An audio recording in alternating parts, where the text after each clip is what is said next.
नमस्कार, daily update में आपका स्वागत है। मैं आपके साथ अंजलि चौहान। डेली अपडेट में देखेंगे आप वो खबरें जिनका है आपसे सरोकार। आइए नजर डालते हैं आज की ताजा तरीन खबरों पर। कर्नाटक हाई कोर्ट के फैसले पर केरल के राज्यपाल बोले, कुरान में 7 बार हिजाब का जिक्र। कर्नाटक हाई कोर्ट ने मुस्लिम लड़कियों के स्कूल कॉलेज में हिजाब पहनने से जुड़े मामले में फैसला सुनाया है। कोर्ट ने कहा कि हिजाब इस्लाम का जरूरी हिस्सा नहीं है। साथ ही कहा कि स्कूल अपने नियम कुछ उचित प्रतिबंध के साथ जारी रख सकते हैं। तमाम चुनौतियों के बावजूद यूक्रेन से 22,500 से ज्यादा छात्रों को भारत वापस लाए। राज्यसभा में बोले विदेश मंत्री जयशंकर। विदेश मंत्री जयशंकर ने कहा कि गंभीर संघर्ष से उत्पन्न चुनौतियों के बावजूद हमने सुनिश्चित किया कि लगभग 22,500 भारतीय नागरिक सुरक्षित भारत लौट पाए। कांग्रेस में खींचतान जारी। कपिल सिब्बल से बोले पवन खेड़ा, बोलने की जगह अध्यक्ष पद का चुनाव लड़ लीजिए। कांग्रेस नेता पवन खेड़ा ने कहा, जो लोग कांग्रेस का नेतृत्व करना चाहते हैं वे मौजूदा नेतृत्व के खिलाफ रोजाना बोलने की बजाय पार्टी के अध्यक्ष पद का चुनाव लड़ने के लिए स्वतंत्र है। पीएम मोदी ने की द कश्मीर फाइल्स की तारीफ। बोले सच सामने लाने के लिए बनती रहनी चाहिए ऐसी फिल्में। नई दिल्ली के अंबेडकर भवन में आज भाजपा संसदीय दल की बैठक हुई, जिसमें प्रधानमंत्री नरेंद्र मोदी ने हाल ही में रिलीज हुई Bollywood film the Kashmir files की जमकर तारीफ। हिजाब मामले में कर्नाटक हाई कोर्ट के फैसले पर ओवैसी ने जताई असहमति। बोले सुप्रीम कोर्ट जाएंगे। असदुद्दीन ओवैसी ने हिजाब मामले में कर्नाटक हाई कोर्ट के फैसले पर असहमति व्यक्त की है। उन्होंने कहा कि हम संविधान की बात कर रहे हैं। वंशवाद की राजनीति पर बोले पीएम मोदी ने किया प्रहार। बीजेपी सांसदों से कहा, मेरी वजह से आपके बच्चों का टिकट कटा। पीएम मोदी ने बीजेपी की संसदीय दल की बैठक में कहा कि वंशवाद की राजनीति लोकतंत्र के लिए खतरनाक है, हमें इसके खिलाफ लड़ना होगा। हमारी पार्टी के सांसद मंत्रियों के बच्चों को टिकट न मिलने के पीछे की वजह वह है।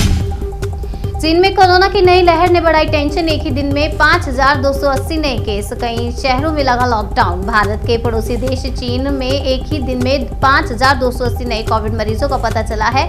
यह संख्या कोरोना महामारी की शुरुआत के बाद से अब तक की सर्वाधिक संख्या है।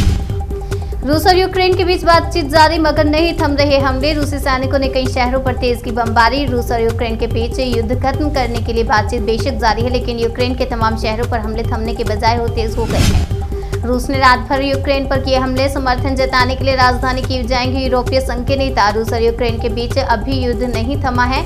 दोनों देशों के अधिकारियों ने सोमवार को चौथे राउंड की बैठक की थी, जिसको वो जारी रहने के आसार हैं। कर्नाटक में कोर्ट के फैसले का विरोध शुरू। कॉलेज ने नियम मानने को कहा तो एग्जाम छोड़कर चली गई छात्राएं। हिजाब विवाद पर आज कर्नाटक हाई कोर्ट का फैसला आ गया। कुछ लोग फैसले पर खुशी जता रहे हैं, वहीं कुछ लोगों ने इसका विरोध करना शुरू कर दिया। मोदी सरकार पर राहुल गांधी का करारा प्रहार। बोले गलत नीतियों का नतीजा आम आदमी भुगत रहा है। कांग्रेस नेता राहुल गांधी ने बढ़ती महंगाई और सेविंग्स पर ब्याज दर घटाने के मामले में नरेंद्र मोदी सरकार पर मंगलवार को निशाना साधा। चीन सिंगापुर में बढ़ रहे कोरोना केस। NTAGI के अध्यक्ष बोले, भारत में हाई रिस्क पर है 12 से 14 साल के बच्चे। कोविड वर्किंग ग्रुप और NTAGI के अध्यक्ष ने कहा कि हमने 12 से 14 वर्ष के बच्चों को वैक्सीनेशन लगाने की शुरुआत इसलिए की है क्योंकि ये हाई रिस्क पर है। संयुक्त राष्ट्र ने कहा, युद्ध की वजह से यूक्रेन में हर मिनट में एक बच्चा बन रहा है शरणार्थी। रूस से जारी युद्ध में अब तक यूक्रेन के सैकड़ों बच्चे अपनी जान गंवा चुके हैं, जबकि लाखों बच्चे शरणार्थी बन चुके हैं। इसे लेकर संयुक्त राष्ट्र ने बड़ी जानकारी दी है। खालिस्तानी लिंक की जांच वाली याचिका खारिज। अरविंद केजरीवाल बोले, पहले जनता ने जवाब दिया, अब अदालत ने। दिल्ली हाई कोर्ट ने मंगलवार को उस याचिका को खारिज कर दिया जिससे आम आदमी पार्टी और उसके राष्ट्रीय संयोजक अरविंद केजरीवाल के खिलाफ जांच की बात की गई।